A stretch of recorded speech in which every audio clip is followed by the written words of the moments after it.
Fala, meus queridos e minhas queridas, eu sou o professor Basílio e eu quero dar uma aula para vocês sobre o feudalismo, um momento muito importante na Europa e que traz uma série de consequências para nós até os nossos dias.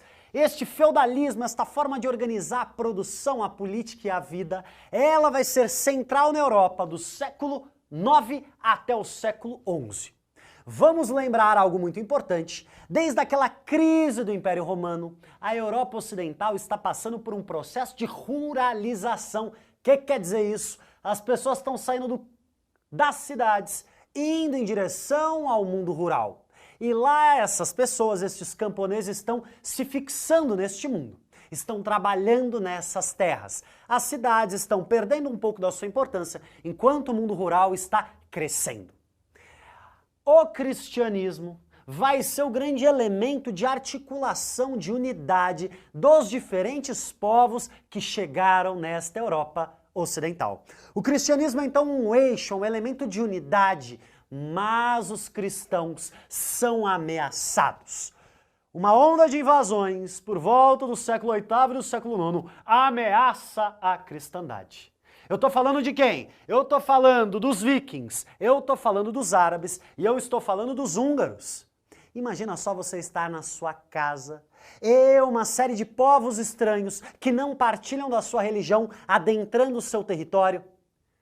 A cristandade está sendo atacada e a cristandade vai se isolar. Os cristãos vão ficar cada vez mais isolados, amedrontados e fragmentados. É neste mundo de medo, medo do fim do mundo, medo do apocalipse, medo do final da vida, que nós vamos ter o desenvolvimento do feudalismo. O feudalismo é uma forma de se organizar a produção e a vida. E quais as características deste feudalismo? Feudalismo tem tudo a ver com feudo. E feudo é uma unidade de produção, feudo é uma enorme fazenda. Qual é a característica econômica deste mundo feudal? O feudalismo, ele é fundamentalmente uma economia agrícola. Ou seja, a grande atividade econômica é plantar comida, é criar gado e, fundamentalmente, uma atividade de subsistência. Aquelas pessoas estão plantando alimento para elas e não para vender. Não existe mercados, o comércio, ele fica muito reduzido. É uma atividade de subsistência, as pessoas plantam para se alimentar. Outra característica muito importante, nós temos uma grande fragmentação política.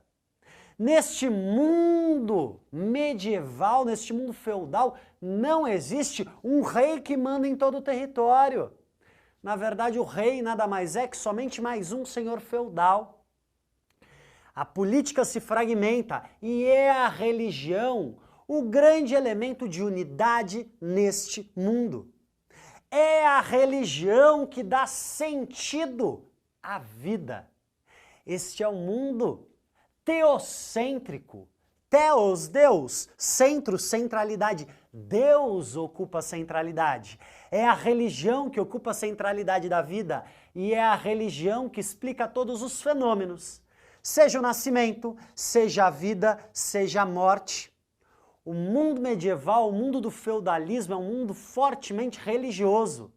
É um mundo do mágico. É um mundo que os fenômenos da natureza são explicados de forma mágica. Chove, a colheita dá certo ou dá errado, o sol nasce ou o sol desaparece como um fenômeno religioso. As pessoas associam aqueles fenômenos naturais a uma manifestação religiosa. É neste mundo que as pessoas vão ver em diversos eventos manifestações mágicas. Sejam anjos que vêm para proteger, sejam demônios que vêm para assustar. Existe uma forte carga do mágico, uma forte carga da imaginação. Este é um mundo em que a racionalidade e a ciência não tem um lugar muito forte, mas é fundamentalmente uma expressão dos sentimentos, é fundamentalmente uma expressão da imaginação e, além de tudo, uma expressão do medo. É uma sociedade marcada por um medo constante das invasões. E são essas características que vão estruturar esta sociedade. Nós temos, nesta sociedade feudal, um mundo profundamente hierarquizado. Nós temos 3 ordens, 3 tipos de pessoas. Pelo menos é assim que o mundo é explicado naqueles dias. E que ordens são essas?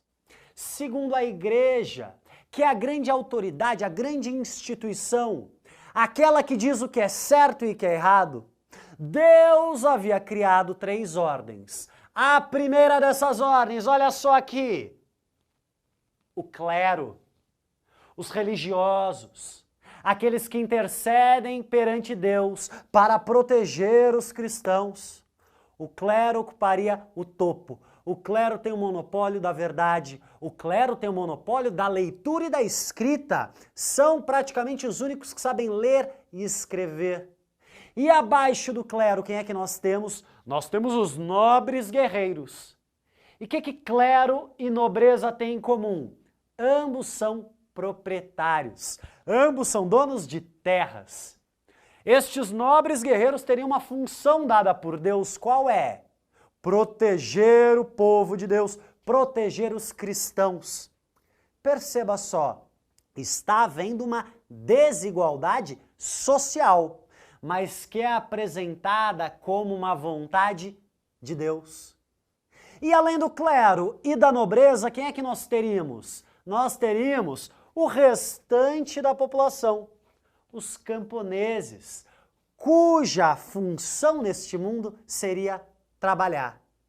Perceba, se Deus criou 3 ordens, os que oram, os que lutam e os que trabalham, esta desigualdade seria natural. É como se houvesse uma hierarquia natural de quem manda e quem obedece. É como se o próprio Deus tivesse criado no início dos tempos uma desigualdade natural. Mas olha só que interessante.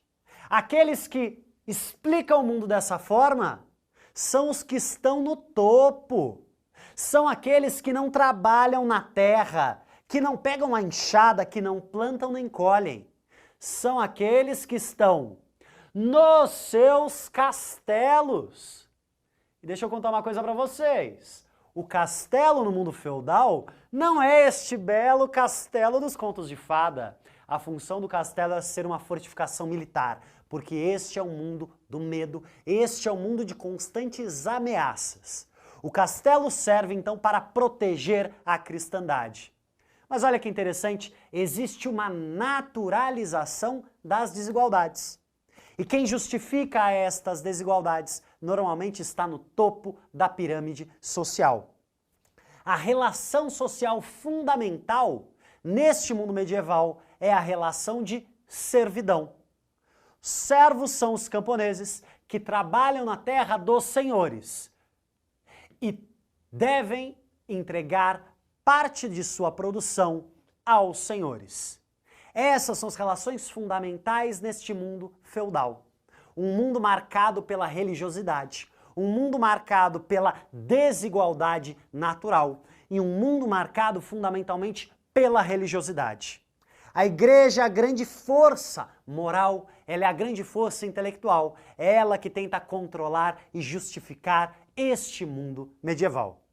Então, só para a gente recapitular, o que é que nós vimos? Feudalismo é uma forma de se produzir e uma forma de se organizar esta sociedade. E esta forma de produção vai articular tanto a economia de subsistência, quanto uma política fragmentada, quanto uma sociedade hierarquizada. E o grande eixo de articulação e unidade é fundamentalmente a religião.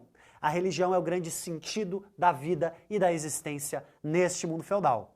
Vou dar um tempinho para vocês tirarem uma foto dessa lousa, um bom estudo e forte abraço.